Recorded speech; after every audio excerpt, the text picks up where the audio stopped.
여러분의 아침을 함께합니다. 94.5MHz YTN 뉴스 FM 신율의 출발 새 아침.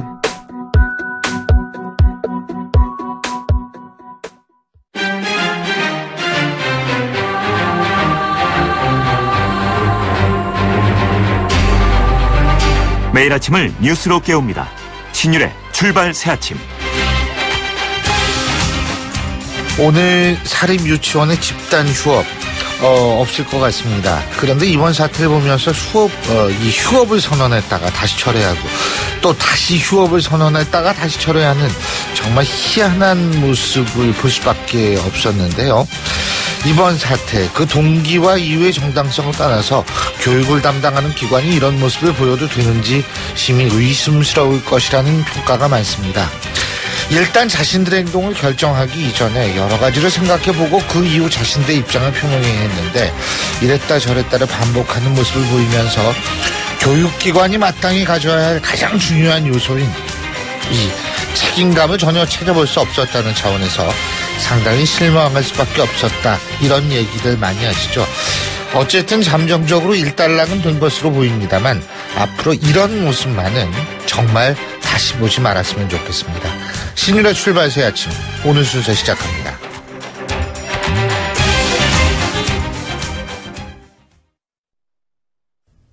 YTN 라디오 신율의 출발 새 아침. 예, 지금까지 들어온 뉴스 정리해보겠습니다. 백병규 시사평론가 스튜디오에 나와 계십니다. 어서 오십시오. 안녕하십니까. 예.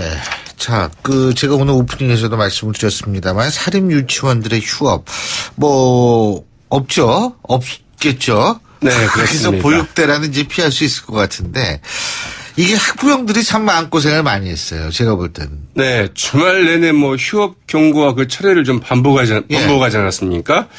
사립유치원들의 그 연합단체인 한국유치원총연합회와 그 소속 일부 지부들 주말 내내 이제 말씀하신 것처럼 휴업 강행과 그 철회를 좀 번복을 했습니다. 그러나 휴업을 강행하는 그 유치원들에게는 그 폐쇄 조치나 그 지원금 환수 등 그 교육부의 그 강경 대응 방침, 그리고 그 싸늘한 여론, 이 두 가지 때문에 어제 오후 그 마지막까지 그 휴업하겠다는 그 일부 지역도 결국 휴업을 철회를 했죠.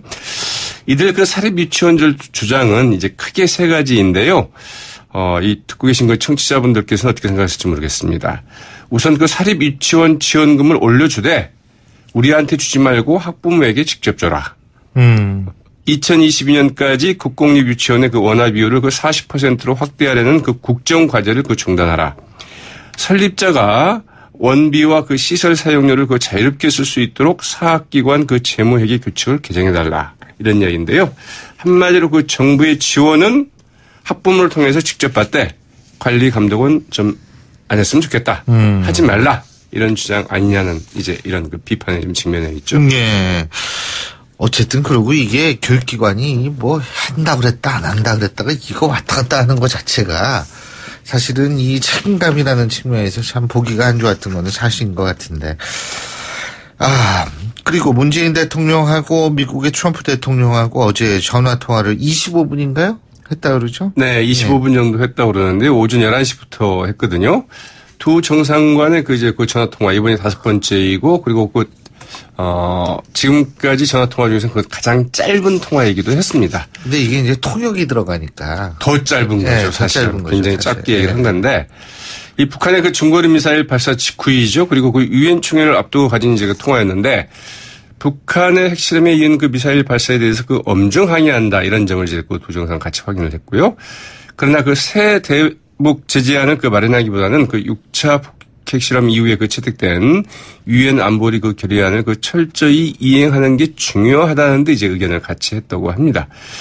여기에 좀 그 일본 입장이 좀 미묘하거든요. 이번 그 북한의 그 미사일 도발, 특히 이제 그 일본 상공을 지나가지 않았습니까? 네. 이 때문에 그 추가 제재를 좀 추진해야 된다. 이런 입장인데, 이 중국과 러시아는 물론이고 그 한국과 미국도 일단 현실적으로는 좀 어렵다. 이런 판단을 한 것으로 좀 풀이가 되고 있죠. 예. 한미 두 정상과 그 아베 신조 일본 총리 내주 그 뉴욕에서 그 3자 정상회담을 이제 가질 예정입니다. 그리고 유엔 총회에 참석을 위해서 문재인 대통령이 오늘 출국을 하죠. 근데 문재인 대통령이 어제 윤영찬 국민소통수석을 통해서 대독한 입장문을 통해서 이 김명수 대법관 후보자 임명 동의안 이거 좀 양승태 대법원장 임기 만료 전에 통과시켜달라 정치권에 이렇게 요청했죠. 네, 대법원장 임기가 이제 그 24일 끝나거든요. 예. 돌아오는 그 일요일이죠. 그래서 그 전에 이 새 대법원장을 선임을 해서 사법부 수장 그 공백 사태라는 그 헌정 초유의 사태가 벌어지지 않도록 해달라고 이제 그 강곡하게 요청을 했습니다. 문 대통령은 그 사법부 수장에 대한 그 인준 절차는 이 삼권 분립에 대한 그 존중의 마음으로 예우와 그 품위가 지켜지는 것도 중요하다 이렇게 강조하기도 했는데요. 예. 이 문 대통령은 또 그동안 그 국회와의 그 원활한 소통을 위해서 노력은 했지만 이 부족한 것 같다면서 유엔 총회를 마치고 돌아오면은 그 각 당 대표들을 모시겠다고 이제 밝히기도 했습니다. 그렇군요. 근데 이게 지금 자유한국당을 비롯한 야당들 말이에요. 반응은 좀 냉랭하다고 그러더라고요. 그렇죠. 역시 이번에도 이제 그 국민의당 내부가 어떻게 정리나 이게 좀 관건일 것 같죠. 안철수 대표가 뭐 키를 쥐고 있다 이런 보도도 있던데. 그렇죠. 특히 지금 안철수 저번에도 지금 뭐 안철수 대표 측에서 부기를 주도한 것 아니냐. 헌재 소장도 이렇게 김일수 헌재 소장이죠. 이렇게 나오고 있는데 민주당은 야당은 그 국익의 입장에서 그 화답해야 된다 이렇게 촉구하고 나섰지만 그러나 이 자유한국당의 그 정용기 원내수석 대변인 왜 여론과 그 싸워가며 그 김명수에 집착하느냐 이러면서 반대 입장을 분명히 했습니다. 자유한국당은 이제 완강한 반대 입장이죠. 뭐 바뀔 가능성이 거의 없다고 봐야 되겠고요. 이 바른정당의 그 이종철 대변인도 그 국회에 나가면서 그 목리박듯이 그 선언한 것은 좋지 않다. 이런 부정적인 논평을 냈죠. 이쪽 역시 뭐 마찬가지일 것 같고요. 이 국민의당 역시 그 김철근 대변인 이 사법부 공백 사태를 가정해 국회를 압박하지 말라. 이러면서 민주당 그 추미애 대표의 그 땡깡 발언의 그 사과 없이는 인준 절차 논의에 참여할 수 없다. 이제 이런 입장이라고 하는데 그러나 이제 그 국민의당 내부에서는 그 김명수 그 대법원장 후보자까지 비토할 경우에는 이 감당하기 어려울 수 있다. 이런 우려. 그리고 민주당도 그 국민의당이 그 협조적일 경우에는 이 추미애 대표의 그 사과 문제에 대해서도 그 유연하게 대응할 수 있다. 이제 이런 입장을 갖고 있다고 하죠. 그래서 어떻게 될지 좀 봐야 될 것 같은데 이 대법원장 그 순회 공백 사태를 막기 위해서는 그 오는 22일 전에는 어쨌든 원포인트 국회 본회의를 좀 열어야 되죠. 그렇군요. 자, 그리고 이 미국 주가 전술핵 문제를 협의하기 위해서 방미한 자유한국당 대표단 2박 4일의 방미 일정 마치고 귀국해서 어제 그 결과를 발표를 했는데 뭐 사실상 그 어렵다라는 거 아니에요? 그래서 빈손 귀국이다 이런 평가를 받고 있는 거예요. 그러게요. 예. 이제 홍준표 대표가 뭐 자신이 직접 가서 미국과 단판을 짓겠다 이런 이야기도 하지 않았습니까? 그 직후에 이제 북핵위기 그 대응특위위원장인 그 이철우 의원을 비롯한 그 6명이 그 방미 외교단을 꾸려서 이 13일부터 그 2박 4일 일정으로 이제 미국에 갔다 왔습니다. 이들은 미 국무부의 그 조세균 그 대북정책 특별대표 등을 만나서 그 전술핵 재배치 필요성을 이제 강조를 했지만 그러나 그 부정적인 답변을 들었다고 하죠. 뭐 매티스 국방장관 같은 경우에는 핵 전술핵은 뭐 어디에 배치돼 있건 장소가 중요한 게 아니다. 뭐 이제 이런 얘기도 했다고 그러는데 어쨌든 이제 그 다만 이 전술핵을 좀 배치해달라는 그 한국 내 여론이 그 70%나 되고 그게 안 되면 독자적 핵무장도 그 60%가 요구하고 있다는 점을 미국 측에 전달을 했다. 이렇게 좀 방미 성과를 이제 정리를 했다고 그러네요. 예, 잘 알겠습니다. 오늘 말씀 여기까지 듣겠습니다. 고맙습니다. 네, 고맙습니다. 예, 지금까지 백병규 시사평론가였습니다.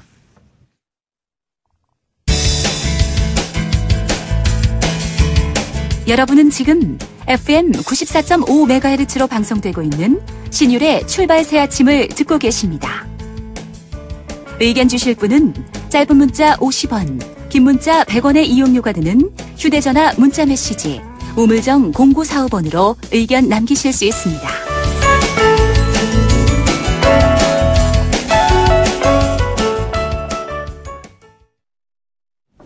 문재인 대통령이 뉴욕 순방을 앞두고 어제 트럼프 미국 대통령과 전화 통화를 가졌다는 것 방금 백병주 시사평론가와 함께 알아봤죠. 이 북핵 미사일 도발에 대응을 해서 공조를 강화하기로 하고요. 북한의 도발이 결국 몰락의 기름을 깨닫도록 압박과 제재를 가하겠다. 이런 내용의 대화가 오갔다고 하는데요.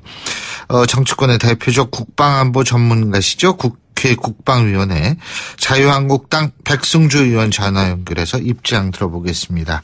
백 의원님 안녕하십니까? 예, 안녕하십니까. 경북구미갑의 백승주 의원입니다. 예, 이번에 미국 갔다 오셨죠? 예, 그렇습니다. 예, 2박 4일간 어쨌든 지금 그 얘기는 제가 조금 이따 여쭤보고, 지금 김정은이가 상당히 뭐라 그러나 초조한 것 같아요. 다시 말해서 제재가 강화될수록 오히려 더 핵미사일 개발에 박차를 가하고 있다라는 그런 얘기가 나오던데 백 의원님께서는 어떻게 보십니까? 전 자꾸 백 박사님이 나와가지고 예. 저도 지금 교수님이라고 불러드리겠습니다. 별 말씀을. 예. 진행자께서 예. 지금 좌우 생각 같이 한 부분이 좀 김정은이 좀 우리가 좀 너블하달까 예민하고 초조하다는 이런 느낌을 주죠. 예. 보면은 유엔이 제재하고 미국이 강경할수록 결코 그런데 굴복하지 않겠다 이런 결기를 계속 보여주고 있습니다. 절대 어떤 압력에도 굴복하지 않겠다 이런 차원에서 대응하고 있다 이렇게 보여집니다. 그러니까 이게 굉장히 지금 뭐 자기네들 간에는 박차를 가하고 있다 이렇게 볼 수 있다는 거죠. 예? 뭐 박차를 가하는 측면도 있고, 예. 좀 초조하고 예민한 반응, 신경질적인 반응 수준으로 이렇게 볼 수도 있습니다. 그렇군요. 지금 바로 그래서 이제 나오는 얘기가 ICBM급 미사일을 이제 또 발사할 것이다. 이런 한 단계 더 나간 도발을 감행할 것이라는 분석이 나오는데 동의하십니까? 예, 지금 우리가 ICBM급 우리 정치자들께서 이제 ICBM급은 이제 사거리 측면에서 한 7,000km 이상 예. 본토를 공격할 수 있는 미사일을 얘기하고 중거리급 미사일, 화성 12호 또 IRBM 이렇게 표현을 합니다만 이건 한 괌 정도 한 3,000km 정도 날아갈 수 있는 미사일을 얘기하는데 그저께 발사한 것은 이제 3,000km급 괌을 공격할 수 있는 수준, 미국의 괌을 공격할 수준의 사거리를 가진 미사일인데 머지않아 여러 차례 이미 발사 시도를 했죠.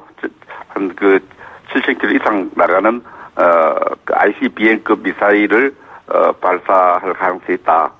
여기에 이제 지금 계속해서 발사 시도하는데 대기권에서 재진입했어도 그 무기 성능을 가질 수 있느냐 이 부분에서 약간 의심을 받고 있거든요. 예. 이런 성능을 군사 성능을 확인하는 그런 실험 발사를 할 가능성이 높다 이렇게 봅니다.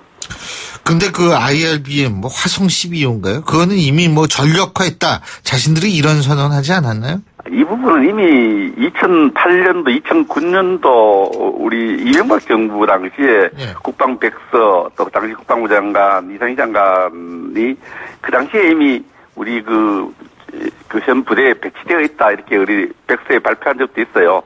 그래서 이제 계속해서 이제 그 부분이 성능이 확인되고 그러는데 저는 그 중거리급 미사일은 군사적으로 실제 사용할 수 있는 수준에 이르렀고 실제 배치되어 있다 이렇게 판단하는 것이 옳다 봅니다.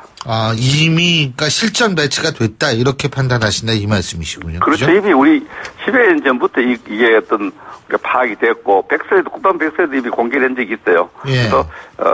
그래서 근데 실제로 이게 운용될 수 있는가에 대한 의심들을 받아왔는데 계속 연속적으로 3,000km급 IRBM 화성 12호는 발사했고 상당히 양산시대에 들어가서 실제 부대에 배치되어 있고 전술적으로 사용 가능하다 이렇게 판단하고 있습니다. 그리고 뭐 이동식 발사대에서 발사했다 이런 얘기도 나오잖아요. 그죠? 이제 텔이라는 건데 미사일은 손으로 집어 던질 수가 없거든요.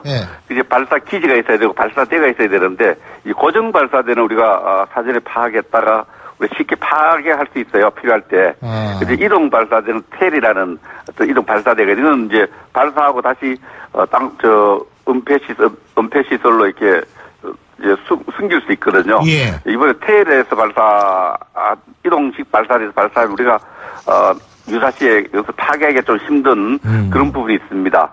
그래서 텔도 많이 발전돼 있습니다. 그것도 발전이 돼 있다. 그러니까 이게 잡기가 더 힘들다 이런 얘기인데 말이에요. 이동 발사대는 우리가 고정되어 있는 발사대는 발사 기지 발사대를 파악하고 있다 파괴하기 쉬운데 이동 발사대는 필요할 때 파괴하기가 힘들지 이동하면서 속으로는 또 글쎄요.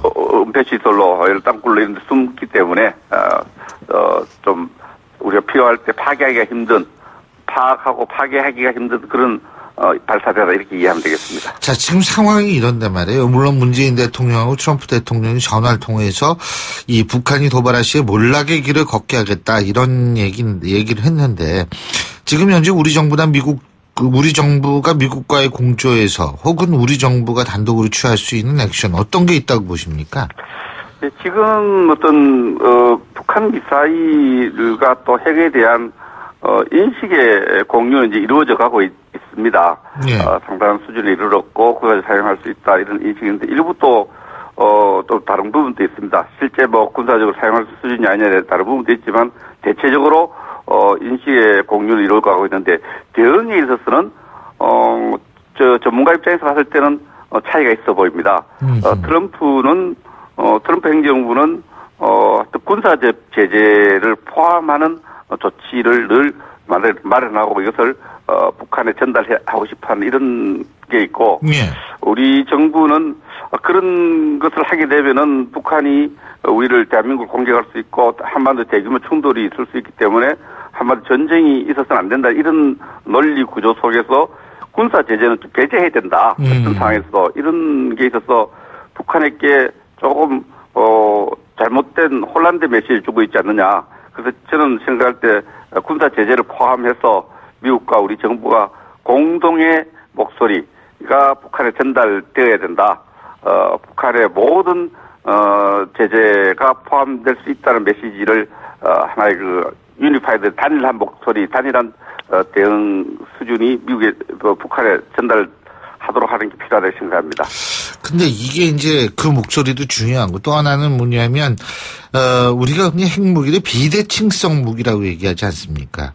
이 비대칭성이라고 얘기하는 것은 결국은 재래식 무기로 대응하기 힘들기 때문에 나오는 단어인데 이제 그래서 전술핵 얘기가 나오지 않았습니까? 그죠? 우리가 이제 네. 비대칭성을 이야기할 때는 이제 두 나라의 군사적 어떤 보유 무기를 비교할 때 한 나라가 갖고 있는데 한 나라가 없는 것을 우리가 비대칭 그렇죠. 무기라고 합니다. 예. 그런데 우리는 없는 것이 핵무기고 북한은 핵무기를 갖고 있지 않습니까? 예. 그래서 북한의 핵무기는 남북한의 군사력 비교와 군사적 어떤 경쟁의 측면에서 봤을 때 핵무기는 비대칭 무기라 이런 얘기를 할 수 있죠. 비대칭 무기 속에서 핵을 가졌을 때는 절대 강자의 입장에 들어서게 되는 겁니다. 그렇죠. 그런 측면에서 핵과 핵의 균형을 통해서 우리가 안보를 좀 보장받아야 되겠다.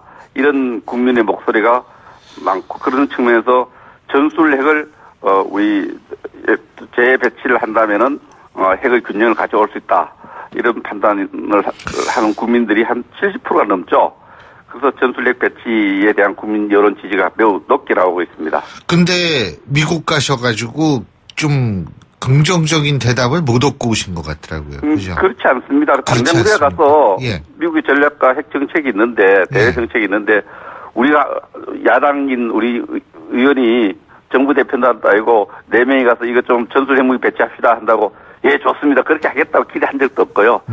첫술에 배부를 수 없고 우리 국민들이 북한 핵과 미사일에 불안해하니까 전술 핵무기를 재배치를 하는 것을 포함해서 한번 정책을 검토하자. 이런 입장이 전달되었는데 상당 부분이 긍정적이고 굉장히 이전과는 다른 입장을 보여줬어요. 다만 그 행정부 수준에서는 국무성에 또 특히 구비 통제를 담당하는 분들은 이것도 위에 그 국무성 틸렉슨 장관한테 전달을 하겠지만은 현실적으로 좀 지금으로서 신중할 필요가 있다 이런 입장이었지. 그러나 반향은 굉장히 컸습니다. 미국의 워싱턴 포스트지에는 한 페이지 반 정도 할애해서 우리들 입장을 전달해서 한국 국민들이 북한 핵에 대한 불안한 입장 또 전술 핵무기 재배치에 대해 매우 긍정적인 한 70% 깜짝 놀라더라고. 이런 부분들이 조야에 잘 전달되었습니다. 예, 그 이전과는 다른 반응이었다. 이 이전과는 다른 반응이라는 이전은 어땠어요, 반응이? 제가 국회의원 되기 전에도 군사외교 차원에서 많이 갔습니다. 되고 나서도 한 5차례 정도 미국 조야 지도자를 만났고 우리 당 의원들도 만났는데 1년 전만 해도 이 전술 핵무기라든지 핵에 관련돼서 얘기하면 상당히 이야기 그냥 내지도 않았고 우리가 한번 얘기한 적이 있습니다만 전혀 냉랭하고 있을 수 없는 하나의 정책 이런 입장이었는데 이번에는 저희들이 만난 분들이 트럼프 당선자 시절에 그 인수위원회 선임 고문했던 퓨럴라는 헤리테이지 이사장 우리 신 교수님 잘 아실 겁니다. 실러 이사장이라든지 가드너라고 상원의 아태 외교위원장 또 홀렌 상원의원 설리번 이 군사위원회 맥케인 다음으로 아주 태평양 군사 문제를 태평양 정책을 다루는 설리번 상원의원 이분들 모두가 한국 국민들의 그러한 불안한 안보 의식을 정말 잘 이해하겠다. 그런 측면에서 우리가 그런 부분을 진지하게 논의하고 검토할 때가 되었다. 동료 의원들과 이런 한국 입장을 공유하고 논의하겠다. 이런 명확한 입장을 보여줬어요. 국무성에서는 좀 부정적이겠지만 국무성의 그 차관 복급 관리보다는 미국 정책에 절대적인 영향을 미치는 의회의 상원 지도자들이 상당히 우리 방문단의 입장에 대해서 고개를 끄덕이고 수긍하고 이해한다는 입장을 보여줬습니다. 오늘 문재인 대통령이 유엔 총회 참석차 이제 방미길에 오르지 않습니까? 그렇죠?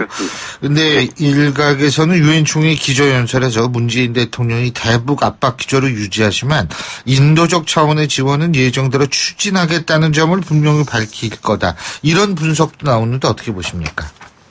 문 대통령 입장에서는 대통령 선거 공약까지는 그 이후에 어떤 정책 일관성을 유지하는 측면에서 압박을 하면서도 그 인도적 지원을 하겠다 이런 그 입장을 유지될 가능성이 높다 이런 분석이 되는데 저는 정말 대단히 부적절하다 생각합니다. 유엔의 안보리가 거의 반복적으로 대북 제재를 결의하는 그런 상황, 그런 현장에 가서 인도주의적 지원을 한다면은 지원에 대한 입장을 만약에 밝힌다면은 북한에게 매우 나쁜 신호를 보내주는 거다. 우리는 아무리 도발해도 대한민국의 어떤 북한에 대한 정책, 대화와 인도적 지원, 경제 지원 이런 것을 언제든지 북한이 받을 수 있다는 메시지를 준다면은 우리 정부의 대외 정책, 대북 정책, 안보 정책이 미국이나 유엔 국제사회로부터 조롱받을 가능성이 있다. 그런 측면에서 좀 신중할 필요가 있다 이런 입장을 갖고 있습니다. 예, 잘 알겠습니다. 오늘 말씀 잘 들었습니다. 고맙습니다. 예, 감사합니다. 예, 지금까지 이 전술핵 배치 문제 때문에 미국을 방문했던 자유한국당 백승준 의원과 함께했고요. 신율의 출발 새 아침 1부 순서 여기서 줄입니다. 잠시 뒤 2부에서 뵙겠습니다. 소통의 아침을 여는 공정한 목소리 신율의 출발 새 아침. 신율의 출발 새 아침 2부 순서 먼저 광고부터 듣겠습니다. 예, 다시 돌아온 월요일 아침입니다. 7시 41분 50초 지나고 있는데요. 월요일 아침 교통 상황 알아볼까요? 김미란 캐스터. 네, 신율의 출발 새 아침 교통정보입니다. 한 주가 새롭게 시작되고 있는 월요일 아침인데요. 간선도로 위로는 출근길 이동 차량이 빠르게 늘고 있습니다. 현재 동부간선도로는 도심 방면 노원교 일대부터 장안교를 지나 성수 분기점까지 긴 정체가 이어집니다. 내부순환은 성산대교 쪽으로 종암 분기점부터 국민대 램프, 다시 홍지문 터널에서 연희램프 사이도 서행되고 있는데요. 반대 성수대교 방면 연희램프부터 정릉터널 입구까지도 속도 줄여 이동하고 있습니다. 한강을 따라 강변북로 올림픽대로도 모두 강 동쪽으로는 정체가 긴 편인데요. 먼저 올림픽대로는 하남 방향 행주대교부터 산강대교, 더 가서 반포에서 영동대교까지도 정체가 되고 있고 나란한 강변북로 구리 방향 행주대교 일대부터 교통량이 많은데요. 반포대교까지 밀리고 있습니다. 신율의 출발 새 아침 교통정보였습니다. YTN 라디오 신율의 출발 새 아침. 어제 저녁 뉴스를 장식했던 아주 슬픈 소식이 있습니다. 어제 새벽 4시 반쯤에 강원도 강릉 성난정에서 화재를 진압하던 소방관 2명이 무너진 건물에 매몰돼서 순직하는 안타까운 사고가 있었습니다. 마지막까지 잔불을 정리하던 중에 소방사 머리 위로 불에 탄 정자 지붕이 내려앉으면서 매몰된 건데요. 문제는 이 건물이 무허가 건물이라고 합니다. 사실상 무허가 건물은 이 관리 감독이 제대로 이루어지지 않고 있어서 화재 사각지대에 방치되고 있다고 하는데요. 관련해서 경민대학교 소방안전관리학과 이용재 교수 연결해서 자세한 얘기 들어보겠습니다. 교수님 안녕하세요. 예, 안녕하세요. 예. 이 성난정이라는 건물이 일단은 이게 오래된 건물인지 뭔지 모르겠어요. 문화재인가요, 이게?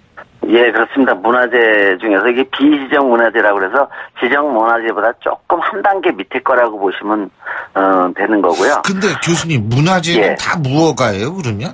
아, 그렇지 않습니다. 그렇지 않죠. 예. 이거 같은 경우는 이제 1956년도에 지어진 목조 건축물로서요. 그 당시에는 이제 어떤 우리나라의 법 체계라든지 관리 체계라든지 이런 것이 좀 정착되지 않은 상태에서 그 무허가로 지어진 건데, 여기서 말하는 무허가라고 하는 것은 그러니까 인허가 절차 과정 없이 그냥 지어졌다. 그런 그 건축물이다. 이렇게 보시면 됩니다.